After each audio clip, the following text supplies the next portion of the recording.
When I preached from this text 3 years ago, I don't think anyone really heard anything I had to say, and for very good reason. It was the day after one of our own had a heart attack right here in the chancel in the middle of a funeral. The docs in the congregation, along with the firefighters who showed up, saved his life. And then a lot of us showed up to worship still in shock, traumatized and grateful and exhausted all at once. I don't blame anyone for missing the offensive nature of Jesus' words to the hometown crowd that day. That crowd in Nazareth, on the other hand, didn't miss anything. They were so offended they tried to hurl him off a cliff.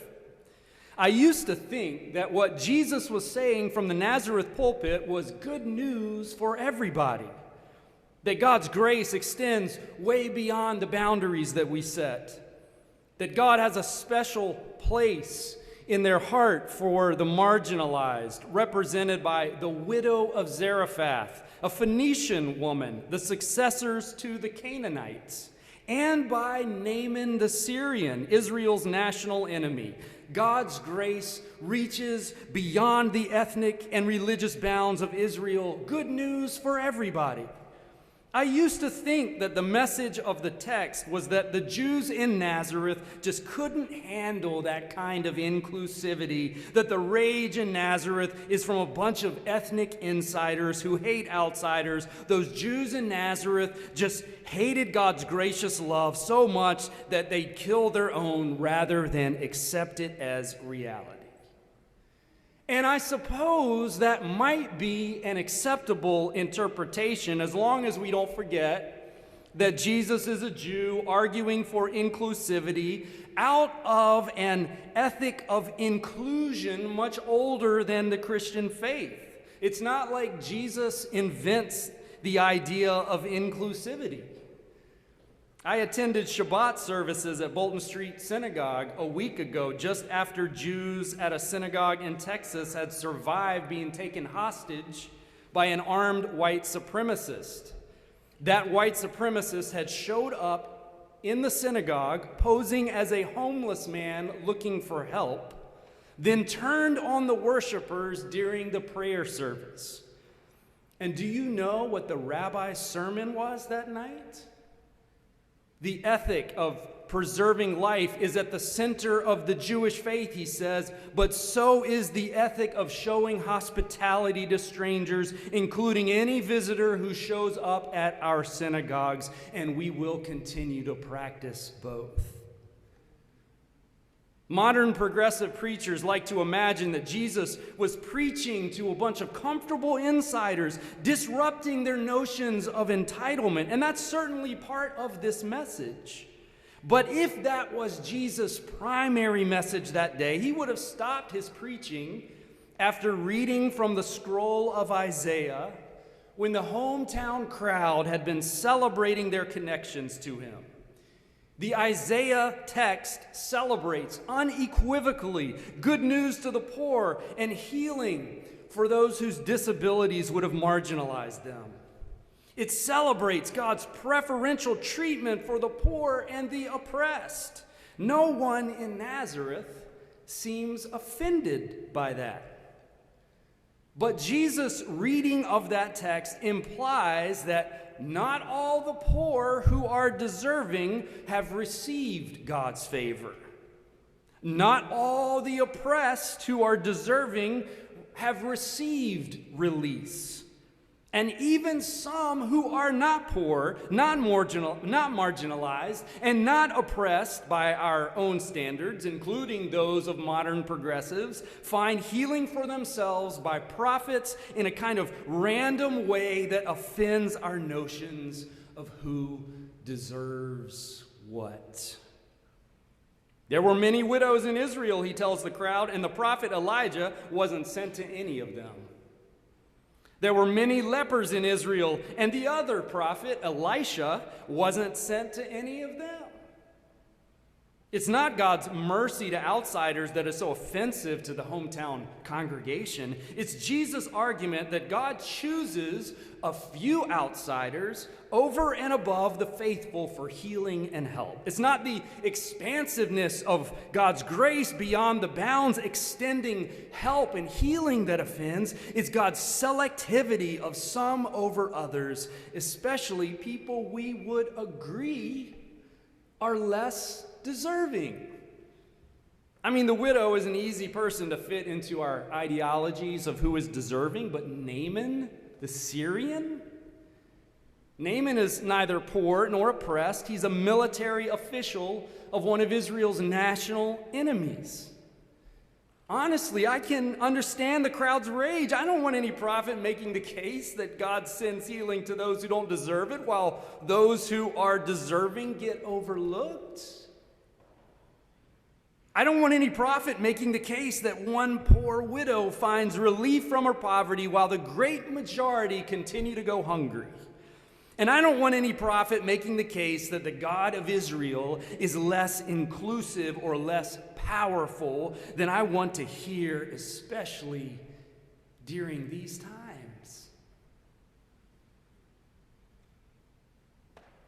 But Jesus doesn't seem to be prescribing this as our future as much as he is pointing out this reality as the way things actually seem to work in the world. Prophets can preach about the treatment of the poor as the most important signifier of our shared future, but most leaders that I know treat the poor as an afterthought. The poor keep getting poorer, the rich keep getting richer. Prophets can point out that how we treat the outsider is one of the most important signs of our faith in God. But religious people of all traditions often turn our doctrines into tools for defending our borders, ethnic, religious, or national. We can show how every empire that neglects these core ethical principles has always collapsed, sowing its own seeds of destruction over time. But most people I know in positions of power act as if our military and economic power are the big things, not the well-being of the least of these. No, it seems like the crowd's real source of rage is not based on some xenophobic vision of the future, but in the suggestion that God doesn't find a way to clean up all these messes on her own. That prophets do not waltz into town, wave their hands, and set everything right. That God does some wonders here and there, but mainly relies on people responding to the message of the prophets. That if you want to see more than a widow here or a widow there raised up from poverty, you have to be feeding them or advocating for them yourself. That if you want to receive healing for yourself or someone you love, you've got to be as open to receiving it as the outsider who had to swallow his pride, that's Naaman, and wait in line for healing like everyone else. What's so offensive to the hometown crowd is that Jesus' rhetoric describes the reality that they are a part of and that we are all a part of together. Where the vision of God's justice doesn't make it much farther than a written description in the course catalog that we tend not to choose for ourselves. Where the vision for God's grace doesn't make it past the poetics of a beautifully written text that we love to hear spoken, but expect someone else to enact in our lives. I can see why the hometown crowd rages so much. It's not because those Jews in Nazareth just hated God's gracious love so much. It's not because ethnic centered Jews just couldn't stand the thought of God's generosity reaching outside their border. No, it's that Jesus expects them to accept God's vision as an assignment that must be addressed in their daily living with everything else that they are dealing with in Nazareth, everything else that they are dealing with in Nazareth. Do you feel that? These aren't middle-class Americans living in bounty. These are ordinary Jews making it day to day under Roman occupation, not a powerful people. A marginalized people trying to manage their own lives under a system that leaves them as much victims as anything. And Jesus expects them to be making the prophetic vision a reality. I mean, I can understand why they want to throw the guy off a cliff.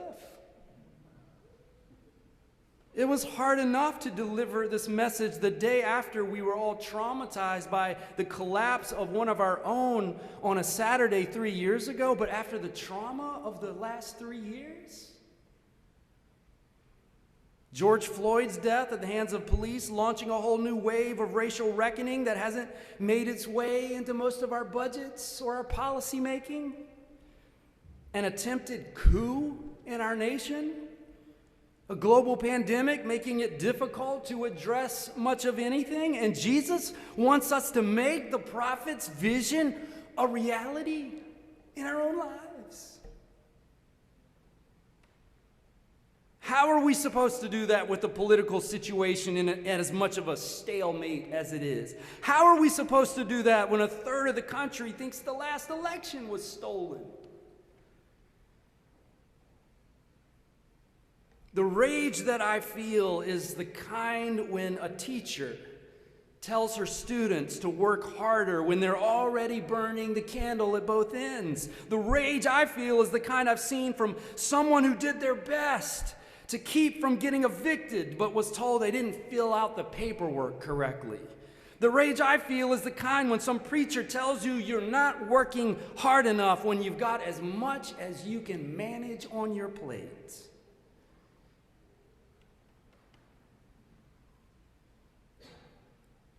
But then I step back and notice Jesus doesn't seem to be angry.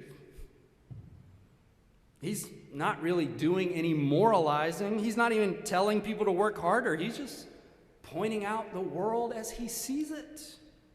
Prophets are sent into the world, and they reach a few directly. And sometimes the people they reach don't seem all that deserving.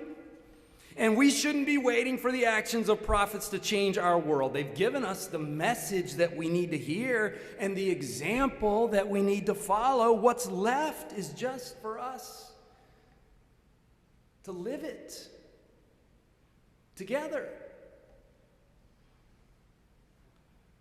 The source of my own anger, I think, is recognizing not only that our own systems aren't organized around that vision, but that so much of my living isn't organized around it either. And changing it seems more unrealistic sometimes than waiting for a prophet or a savior to come and fix it for me, so I don't have to.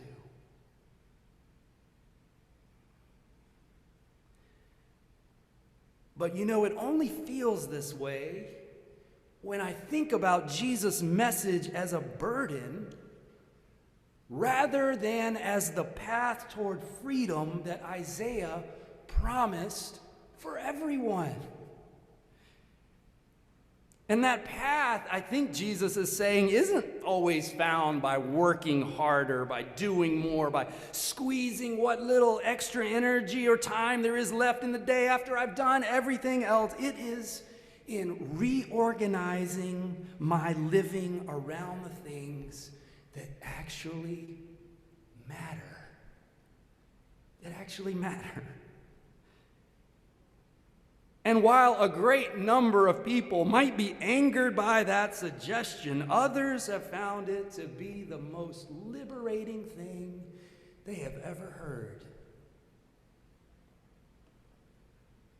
The friend who used to work all day, all hours, making money on Wall Street until a religious conversion caused him to ask himself the basic question, what is my life for? The elderly woman who spent her life holding on to past hurts until she risked forgiveness and found the freedom that had long escaped her. The child crushed under parental expectations until well into her 40s, she decided her dreams were more valuable than the security that had been pressed upon her in her youth.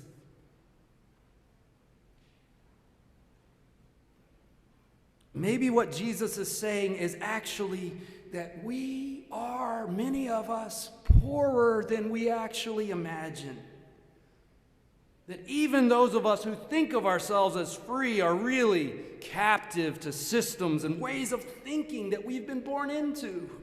That most of us don't really see freedom, much less experience it.